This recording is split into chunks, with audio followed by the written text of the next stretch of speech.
We've all seen razor-sharp knives before. The question today is, can we turn a $1 kitchen knife into a razor-sharp knife?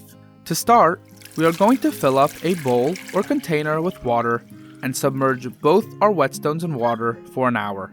To sharpen our knife, we are going to use a couple different whetstones. If you are in a rush and can't wait an hour, there is a faster method. You may have noticed there are air bubbles escaping from the stone. After all the air is released from the stone, you can start. After an hour, remove your stone from the water. If you have a stone holder, you can use that. If not, you can use just a regular kitchen towel to hold it in place. For the first step, we are going to use a very coarse 400 grit stone that will help take out any dents or imperfections in the metal due to its coarseness. If you enjoy learning things like this, then I highly suggest you subscribe now to stay in the loop. We are then going to move on to our 1000 grit. I like to sharpen one side, then flip it over and do the other side. But if it becomes too time consuming, you can always do 10 strokes on one side, then flip it over and do 10 on the other side.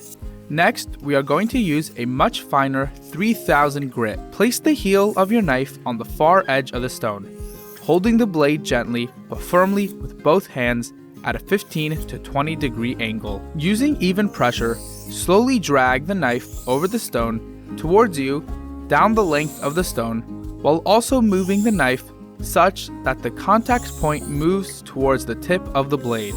Now for our finishing touch, we are going to be using an ultra-fine 8000 grit stone.